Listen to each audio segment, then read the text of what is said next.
This is a Kel Tec Sub 2000. I got this in 40 caliber also, and I just put this rope on there just to kind of have a way to carry it. I've got the three other cans set out there at about 20 yards. So let's see if we can pop them with this thing.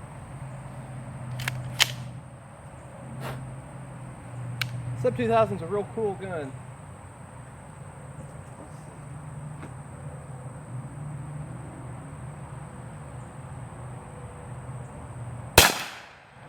Got him.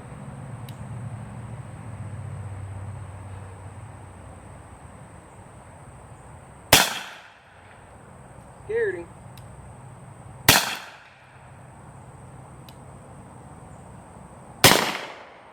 Got him.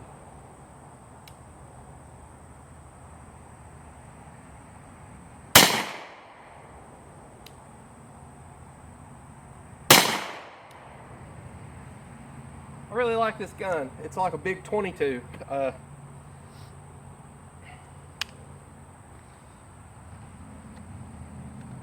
It really is. It's just a fun gun to take out and plink with. And that ammo that I was just shooting was just some tool ammo, steel case, 40 cal, probably 180 grain. It's a lot of fun. I haven't had any problems with this gun jamming at all. I haven't shot it a whole lot. I've probably only got a couple hundred rounds through it, but I mean, you know, most of the time if a gun's gonna give you trouble, it'd be when it's new. So really cool little gun. I'm taking a motorcycle trip later on, and I'm kind of thinking about using this one for carry. Just take it with me in a backpack. This one takes Glock magazines. This is a Glock 23 mag.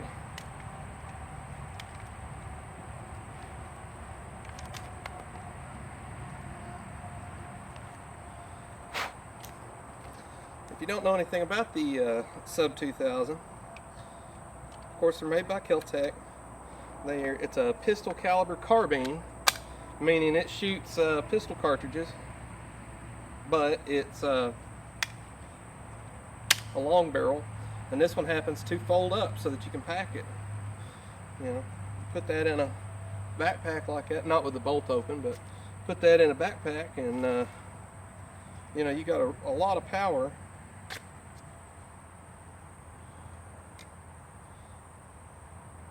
And a real packable weapon. Really neat little gun. Now you saw there a little bit, sometimes the magazine sticks just a hair, but you know,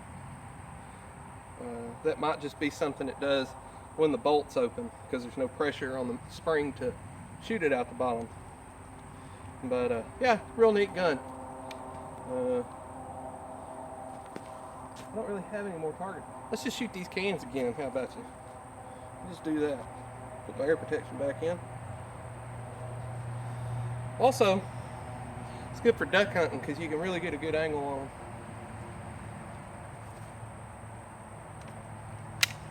I think Hickok already beat me to that joke. Okay, we're just going to shoot those cans again.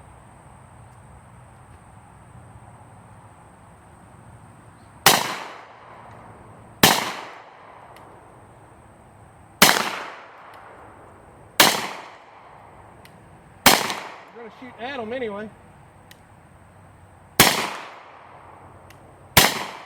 There we go. Flinching like a mother on that one. It's empty. The bolt does not hold back on open like that.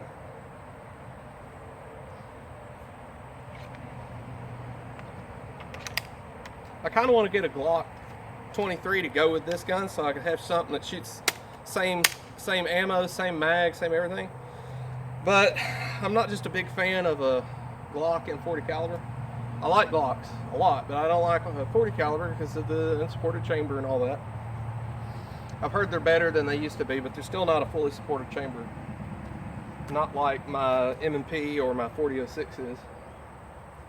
So, yeah, really cool gun. And as a matter of fact, these used to be hard to find. This is a Gen 2, meaning it's a their second generation of this gun. It used to be a little bit different.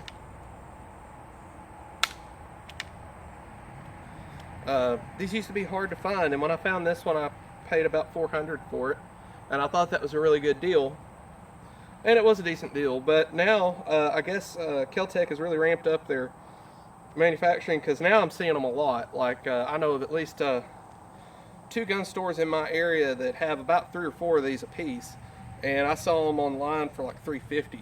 So they've really bumped up the production of them, and the price has kind of gone down. And because of that, I suggest you go get one, because they're a pretty neat gun, real packable. You got a lot of power.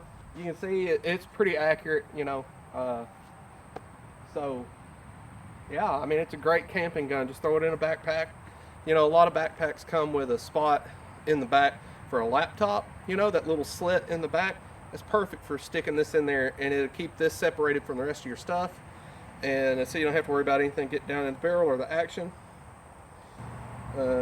Just a really neat gun. Here's a close-up.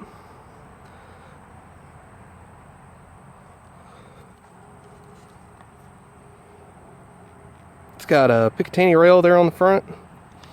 I use that sling just to, so I could have something to throw on my shoulder. There's a spot here for a rope, or a spot here for a sling. These 3 holes here are for adjusting the length of your stock. You can pop that pin out and move that back and forth. So your little switch to open the gun is right there, if I didn't have a rope around it. Really neat gun.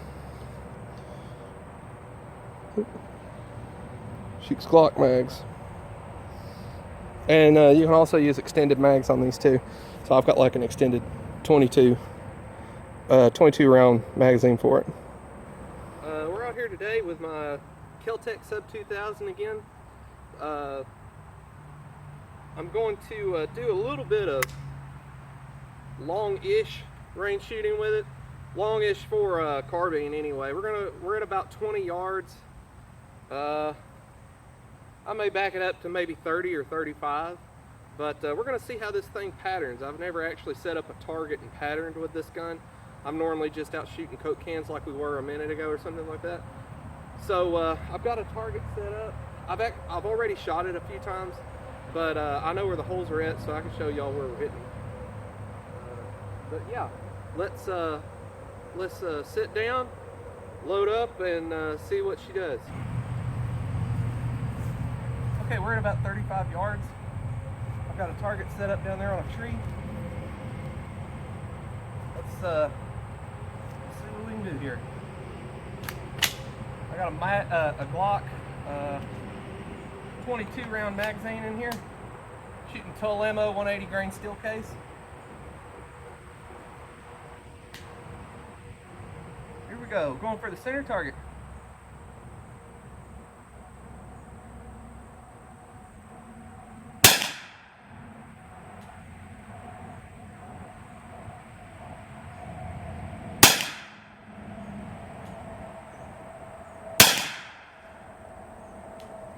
Alright, the target fell.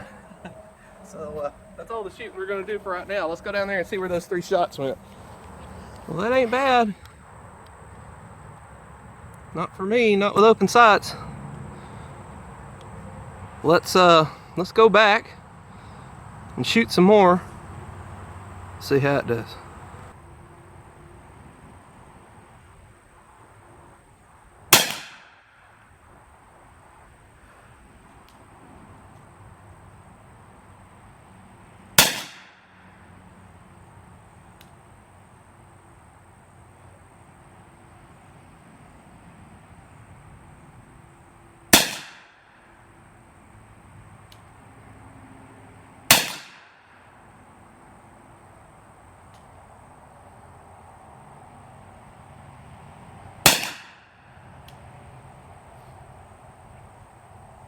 I think we're just tearing up that general area all in about a 4-inch group, maybe, I think.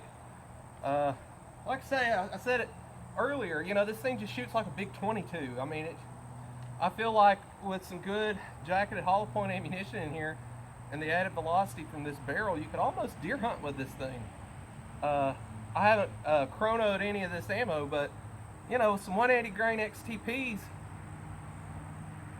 coming out of this longer barrel, you might be close to some 10 millimeter ballistics, and you know, certainly people have deer hunted with 10 millimeter, so this might be something you could use for some close range deer hunting, or maybe a youth, you know, a youth gun or something. If you want to get a kid started on deer hunting, this might work for them.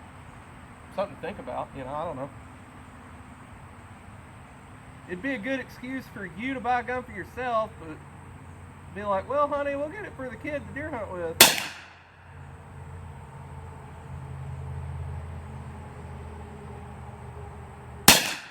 Haven't had any jams out of this thing ever, not one, and the target fell again. I've looked online and I've heard people say that you shouldn't shoot steel case ammo through this gun, that it'll jam and it doesn't like it. I've been shooting tool ammo through it ever since I got it. I haven't had any problems. It's probably got about 50 to 100 rounds of that through it. I haven't had any issues yet, so yeah, I don't know. So let's go down there, pick the target back up, and see what it looks like. Well, there's the target. As you can see, there's a guys, does that look like a keyhole to you? That looks like a keyhole to me. You can even see the outline of the bullet. Let me zoom in on that. Maybe this is why you don't shoot steel ammo through these things. You see that? You can see the outline of the bullet. It looks like it's keyholing. Let me back up. Let me check some of these others.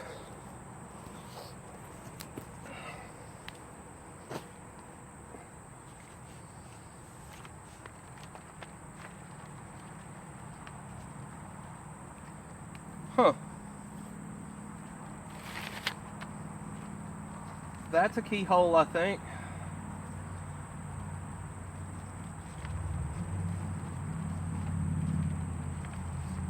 I kind of think that one is too. So there's 1, 2, 3 that we keyholed on. 4. Wow. That one ain't straight, and I don't know that that one is either. All of these are keyholing. That's really interesting. I wonder what the cause of that is. I saw that it was tearing up a lot, doing a lot of damage there, but I thought maybe that was some of this bark shooting through the paper when I hit, but I don't know that it is. I think it's all keyholing.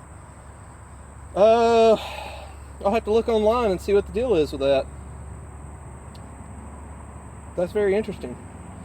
Let's go ahead and clear the weapon.